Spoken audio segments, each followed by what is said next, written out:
একটা অন্যায় নতুন বিপদ ডেকে এনেছে মুখ্যমন্ত্রী মমতা বন্দ্যোপাধ্যায়ের। তিনি যখন এই অন্যায়টা করেছিলেন, এই কথাগুলো বলেছিলেন, আমি আমি একটি প্রতিবেদন করে ভুল ধরিয়ে দিয়েছিলাম, বলেছিলাম এমন কথা বলা অনুচিত। এবার সেই অভিযোগটা নিয়েই সুপ্রিম কোর্টে গিয়েছে নির্বাচন কমিশন, হলফনামা জমা দিয়েছে। সেদিন যখন সুপ্রিম কোর্টের রায় নিয়ে যখন নাচানাচি করছেন তৃণমূল নেতারা, তখন এইসব খবরের কাগজগুলো এবং এই কি বলবো আজ্ঞাবহ সংবাদ মাধ্যমগুলো একটা খবর চেপে গিয়েছে। আজ আমি সেই খবরটা আপনাদের কাছে দেব, আপনারা বুঝতে পারবেন কত বড় বিপদ সুপ্রিম কোর্টে ঘনিয়ে আসছে। এমনিতেই এমনিতেই ওই ইডির তদন্তের মধ্যে তিনি হস্তক্ষেপ করেছেন, ডাকাতি করেছেন, এইসব মামলার ভয় তো সুপ্রিম কোর্টে রয়েছে, তারপরেও একটা বড় বিপদ। সেই বিপদ নিয়ে প্রতিবেদন যদি ভালো লাগে অবশ্যই সাবস্ক্রাইব করবেন। পিনাকি বলছে। এখন দেখুন মমতা বন্দ্যোপাধ্যায়ের কোন অন্যায় কথার জন্য কেমন সাজা তিনি পেতে পারেন জানতে দেখুন ও শুনুন পিনাকি বলছে। মমতা বন্দ্যোপাধ্যায় যে কথাটা বলেছেন সেটা কেমন কি আমি তো বলবোই আপনাদের, কিন্তু তার আগে একটা কথা বলে দেওয়া দরকার। এই বাংলায় দেখা যাচ্ছে পশ্চিমবঙ্গে বিশ্বের সব থেকে বেশি উৎপাদন ক্ষমতা রয়েছে এরকম বাবারা এখানে থাকেন। অনেক অনেক উর্বর বাবায় এগিয়ে বাংলা, এটা বলাই যায়, বলতে পারেন এটা রাজ্য সরকারের একটা ট্যাগলাইন হতে পারে। এখানকার বাবারা খুবই উর্বর, তারা প্রচুর সন্তানের জন্ম দিতে পারেন। নির্বাচন কমিশন সুপ্রিম কোর্টে যে হলফনামা জমা দিয়েছে তাতে একজন বাবার উল্লেখ পাওয়া গিয়েছে, তার 389, সংখ্যাটা ভাবুন, 389টি সন্তান। 389 জনের বাবার নাম এক। আসানসোল জেলার বারাবণীর 283 বিধানসভা কেন্দ্র যেটা, সেখানে 389 জনের বাবা একজন। বালি, হাওড়ার বালি বিধানসভায় একজনকে পাওয়া গেছে, তিনি 310 জনের বাবা। বুঝুন নম্বরগুলো মেলাবেন। এই যে এত বলা হচ্ছে না লজিক্যাল ডিসক্রিপেন্সি নিয়ে কেন নির্বাচন কমিশন এত কিছু করছে, প্রচুর ভোটারের নাম বাদ দিতে চাইছে, কেন দিতে চাইছে আরো উদাহরণ দেবো, চমকে যাবেন। এই বাংলায় আপনি চেনেনও না তাদের, কেমন কেমন উর্বর বাবারা এখানে থাকেন দেখুন। 7 জন ব্যক্তির খোঁজ পাওয়া গিয়েছে যাদের সন্তান সংখ্যা 100-র বেশি। 10 জন পাওয়া গিয়েছে যাদের 50টির বেশি সন্তান। আরো 10 জন যাদের সন্তান সংখ্যা 40-এর চেয়ে বেশি। 14 জন, 30 জন ভোটারের অভিভাবক। 50 জন আছেন 20 জনের বেশি ভোটারের অভিভাবক। 8,682 জন 10 জনের বেশি সন্তানের অভিভাবক। পরের সংখ্যাটা 2,06,056 জনকে পাওয়া গিয়েছে যারা 6 জনের বেশি সন্তানের অভিভাবক। তারা আরেকটু বলি, 4,59,054 জন, 4,59,054 জনের দেখা যাচ্ছে 5 জন বা তার বেশি সন্তান রয়েছে, তাদের অভিভাবক হিসেবে 4,59,054 জনের নাম রয়েছে। বুঝতে পারছেন এই রাজ্যে ভুয়ো ভোটার, জালি ভোটার, অবৈধ ভোটার কেন এত বেশি, আর কেন সেগুলো বাদ যাচ্ছে বলে এত কান্নাকাটি ভাবুন একবার। আমরা যদি দেশের গড় দেখি, আমি সার্চ করছিলাম, একটা ফ্যামিলি হেলথ সার্ভে হয় 2019 থেকে 21, এই সময়ের ভারতের যে ফ্যামিলি হেলথ সার্ভে, তাতে দেখা যাচ্ছে বাংলায় প্রতি পুরুষ পিছুই ধরছি 4.4 সন্তান হতে পারে, কিন্তু এই বাংলায় 4,59,054 জনের 5টি বা তার বেশি সন্তান রয়েছে। কারো কারো তো 100 জন, 50 জন, একজনের 389, একজনের 310 সন্তান পাওয়া গিয়েছে। তাহলে বুঝতে পারছেন এগুলো কিন্তু কেরানিগত ভুল নয় যে লিখতে ভুল হয়েছে, এগুলো নথি রয়েছে এসবের নথি রয়েছে। কি নথি? ভুয়ো, নকল, অবৈধ, কি নথি সে তো যাচাই করতে হবে।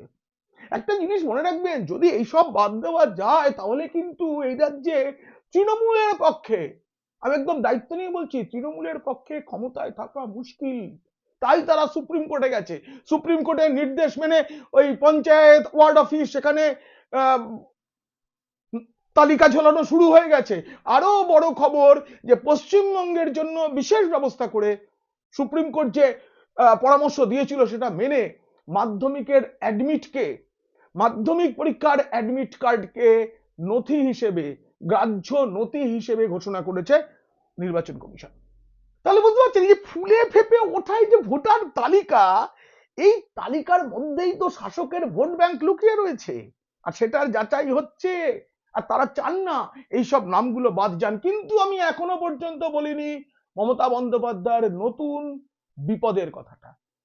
আসলে এই বিপদটা তিনি ঘটিয়েছেন 2025 সালের 22 ডিসেম্বর। তারপরেই আমি একটা প্রতিবেদন করেছিলাম। নেতাজি ইন্ডোর স্টেডিয়ামে তার দলীয় কর্মীদের নিয়ে একটা তিনি সমাবেশ করেছিলেন। আমি না ইদানিং মুখ্যমন্ত্রীর বক্তব্য বেশি শোনাতে চাই না, কারণ আমাদের গর্বের মুখ্যমন্ত্রী, সততার প্রতীক মমতা বন্দ্যোপাধ্যায় তার বক্তৃতায় এমন সব কথা বলেন যাতে না, মানে তার প্রচার যত কম হয় তত ভালো। কিন্তু আজ শোনাতেই হবে, আগে শুনিয়েছি আবার শোনাতে হবে, কারণ এই বক্তব্যটা একদিকে যেমন লজ্জার তেমনি রাজ্যের জন্য লজ্জার এবং রাজ্যের বাসিন্দাদের একাংশের জন্য বিপজ্জনক। এই বিপদের কথা আমি বলেছিলাম। এবার সুপ্রিম কোর্টে হলফনামা জমা দিয়ে নির্বাচন কমিশন সেই বিপদের কথা বলেছে এবং এটাও বলেছে যে কি কি ঘটেছে এই বক্তব্যের পরে। আপনাদেরকে আমি শোনাই সেই বক্তব্যটা, শুনুন। আমি শুনেছি সেন্ট্রাল গভর্নমেন্টের অনেককে অ্যাপয়েন্টমেন্ট করা হয়েছে। প্রত্যেকের আমি খবর রাখি তো সেন্ট্রাল গভর্নমেন্টের কাকে কাকে অ্যাপয়েন্টমেন্ট করা হয়েছে, তারা কোন ডিপার্টমেন্টে কাজ করে, কোথায় থাকে, আমার ডিটেলসটা চাই। আমি তাদের সহযোগিতা করবো, কিন্তু আমার ডিটেলস চাই। শুনলেন, 22 ডিসেম্বর 2025 নেতাজি ইন্ডোর স্টেডিয়ামে কর্মী সভা। নির্বাচন কমিশন সেই সময় এসআইআর এর কাজে কেন্দ্রীয় সরকারের সব কর্মীদের নিযুক্ত করেছিল মাইক্রো অবজারভার হিসেবে। সে বিষয়ে দলীয় সভা থেকে মুখ্যমন্ত্রী তথ্য তলব করছেন। কেন কেন করছেন তিনি কি বললেন? বললেন কেন্দ্রীয় সরকারের অনেককে নিয়োগ করা হয়েছে, প্রত্যেক এলাকায় খবর রাখুন তো কাকে কাকে নিয়োগ করা হয়েছে, এরা কোন দপ্তরে কাজ করেন, কোথায় থাকেন, আমার ডিটেলসটা চাই। এরপর হাততালি পড়লো, থামলেন, থেমে বললেন ভুল করে ফেলেছেন তো। তখন উনি ম্যানেজ করার জন্য বললেন তাদের সহযোগিতা করব, কিন্তু আমার ডিটেলস চাই। এই যে থামলেন, এটা মমতা বন্দ্যোপাধ্যায়ের একটা পুরনো কায়দা। অনেক ক্ষেত্রে তিনি কেন্দ্রীয় সরকারের কোনো চিঠি প্রকাশ্যে ছিঁড়ে ফেললেন, ছিঁড়ে ফেলার পর ভুল হয়ে গেছে বুঝতে পেরে বললেন ওটা ছিঁড়িনি, এটা আমার নিজের নোটটা ছিঁড়ে ফেললাম। সব প্রকাশ্য জনসভায় অনেক করেছেন, যেটা বেআইনি। এই যে বক্তব্যটা শোনালাম, এদিনও প্রথমে দলীয় কর্মীদের বলে দেন তোমরা খোঁজ নাও। কাদের খোঁজ নিতে হবে?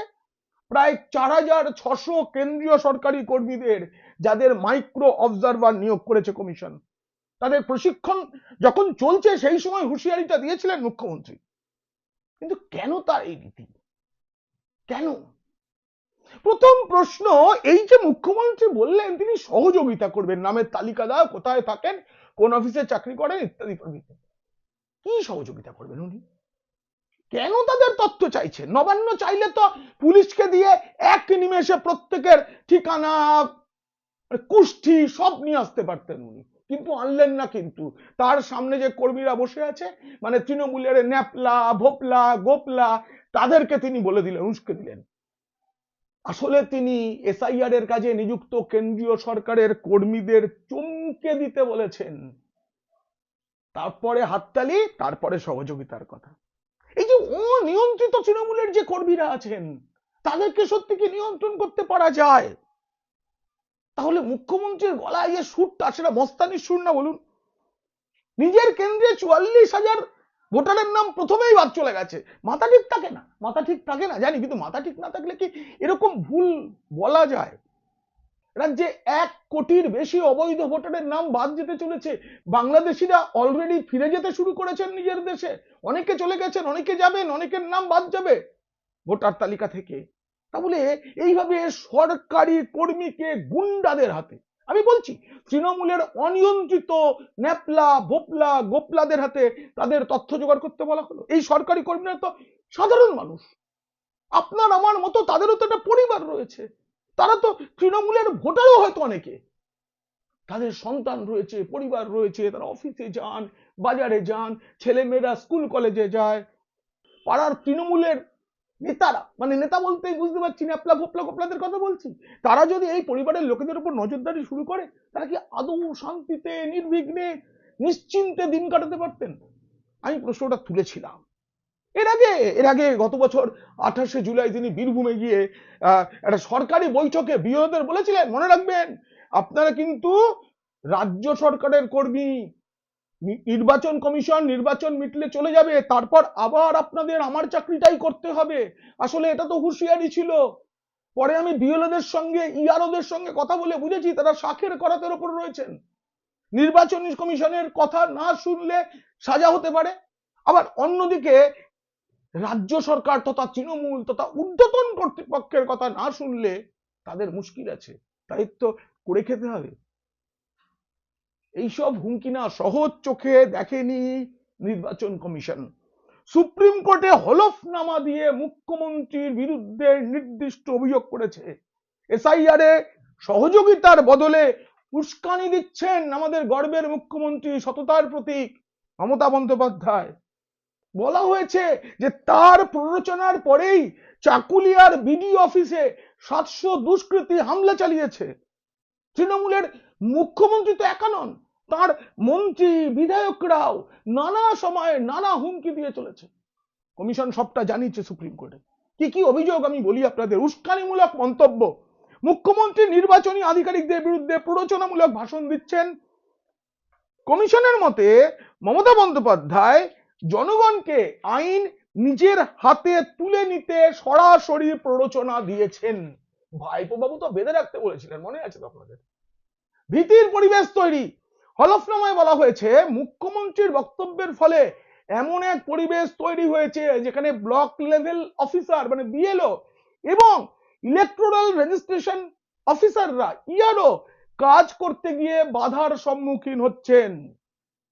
3 নম্বর, নির্দিষ্টভাবে চিহ্নিত করা হচ্ছে। কমিশন অভিযোগ করেছে মুখ্যমন্ত্রী গত 14 জানুয়ারি সংবাদ সম্মেলনে একজন মাইক্রো অবজারভারকে নির্দিষ্টভাবে চিহ্নিত করে ভয় দেখিয়েছেন। এটা তো একটা উল্লেখ করা হয়েছে, আগের গুলো তো আছে।